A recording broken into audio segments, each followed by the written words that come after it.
سفر کا آغاز ڈبوں کے ساتھ ہو رہا ہے۔ پوری زندگی احتیاط سے پیک اور سیل کی جا رہی ہے۔ ایودان خاندان کے لیے یہ اسرائیل سے بہت دور ایک نئے آغاز کی طرف پہلا قدم ہے۔ ہمیں کوئی پچھتاوا نہیں ہے۔ میرا خیال ہے کہ ہم صحیح کام کر رہے ہیں۔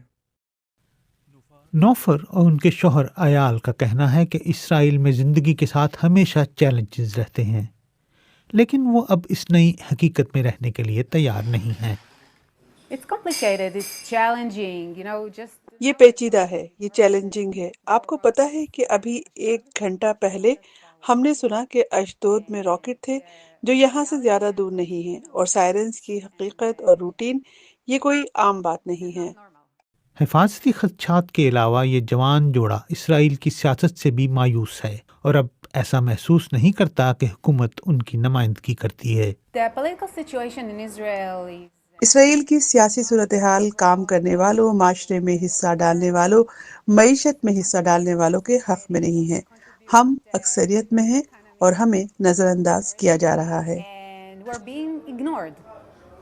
اسرائیلی اب 7 اکتوبر کی دوسری اینیورسری منا رہے ہیں، ایک ایسا دن جو ملک میں بہت اہم تبدیلیاں لایا ہے۔ According to the Central Bureau of Statistics, مرکزی ادارہ شماریات کے اعداد و شمار کے مطابق 2024 میں اسرائیل کو منفی نیٹ مائیگریشن کا سامنا رہا۔ 1948 میں اسرائیل کے قیام کے بعد سے ایسا تیسری مرتبہ ہوا ہے۔ تاہم جنگ نے دنیا کے مختلف حصوں سے یہودیوں کو بھی اسرائیل کی طرف کھینچا ہے۔ غزہ کے شمال میں 12 میل دور اشکلون کے ایک چھوٹے سے فلیٹ میں سمہا نئے یہودی سال روش ہشانہ کے موقع پر اپنے خاندان کے لیے ایک روایتی یہودی کھانا بنا رہی ہیں۔ مانچسٹر میں ہمارے پاس ہیڈ فش تھی، لیکن یہاں ہمارے پاس کیبیز ہے، بہت ہی عمدہ۔ فرانس میں پیدا ہونے والی سمہا 30 سال سے زیادہ عرصہ برطانیہ میں رہی ہے۔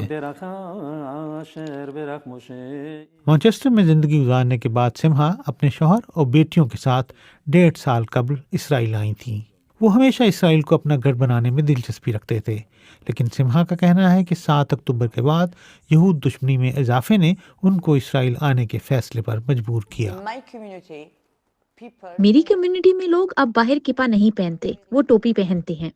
میں اپنی لڑکیوں کا رات کے 10 بجے باہر جانا محفوظ محسوس نہیں کرتی تھی۔ یہاں اگر میں غزہ کے قریب اشکلون میں بھی رہتی ہوں، مجھے کوئی پرواہ نہیں ہے۔ میں خوفزدہ نہیں ہوں، میں خود کو محفوظ محسوس کرتی ہوں۔ سمہا اور ان کے شوہر اپنے گھر اور ان دوستوں کو یاد کرتے ہیں جنہیں وہ برطانیہ میں پیچھے چھوڑ آئے ہیں، بالکل ایودان خاندان کی طرح جو اس ملک